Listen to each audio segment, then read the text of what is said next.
Saan po ba kayo na maayos na flood control? Meron naman o wala? Meron. Yung mga flood control visits po ninyo, no? Nakarami ho kayo and sinusubaybayan po namin yan. In fact, may mga ilang lugar medyo nagalit nga kayo, kagalit-galit naman po talaga. May natuklasan po ba kayo na maayos na flood control? Meron naman o wala? Meron po. Meron. Meron po. Can you tell us ano yung mga lugar na puntahan mo na problemado at ano yung lugar na puntahan mo na maayos naman, no? Without prejudice to your continuing investigation? Opo.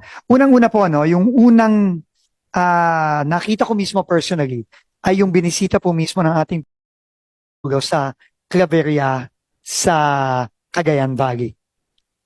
Alam niyo po, ito po ay 500 million pesos na proyekto. Ito po ay hindi lamang flood control, kung hindi ito po ay joint project with the National Irrigation Administration sa pamumuno po ni Admin Eddie Guillen. Alam niyo po, nung nakita ko po ito, I could not help myself but inform the President that the President has to see it himself. Kasi po talaga, hindi lang po siya na pagkakita mo pa lang, alam mong epektibo siya. Pero yun pong mismo mga tao doon, yung mga magsasaka lalo na, nung natapos po ito last year, no, itong proyektong to, dahil simula po ito ng 2023, natapos po ng 2024, no, tinanong ko po yung mga magsasaka doon. At ang sabi po nila, bago po dumating itong proyektong ito, no, it is a series of water impounding projects, no, mga dam po, no, may malaking dam, may dalawang maliit, tatlo po sila, no, upstream puntang downstream. Bago daw po magawa itong tatlong proyektong ito, sabi po ng mga magsasaka doon, madalas po nasisira po ang kanilang taniman ng palay sa Cagayan.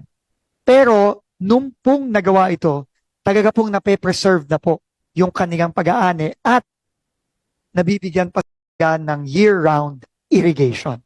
So this is a perfect example of a flood control that really worked. And I asked our team po, paano nagawa ito? Paano nagawa ito? Kasi napakaganda po nito. No?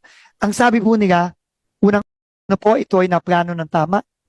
Naplano po ito jointly with NIA and DPWH. Kinonsulta po ang local stakeholders, pati po ang local, provincial at regional development council. At ito po ay na-implement on budget and on time. Ito po ay natapos ng within 14 months lang po, Mr. Chairman. At 500 million lang po, pero napakalaki po ng tulong na ginawa nito sa ating mga magsasaka sa Cagayan Valley. Kaya isa po itong example. Ang isa po pong example, yung pong binisita ni Pangulo din mismo sa Marikina. So, yung pong flood projects na foreign assisted naman po yon, no? At flagship projects. Kaya po ang nakita recipe for success, unang-una, pinlano ng mabuti, kinonsulta ang lokal at ang probinsya at ang region at minonitor po ng tama at in-implement po ng tama. At may pangatlo, walang nakialam na politiko. Yun po, hindi ko po alam kung merong nakialam o wala. Pero regardless po kung may nakialam na mayor, governor, congressman, ito po talaga napakaganda po ng naging result. Maayos.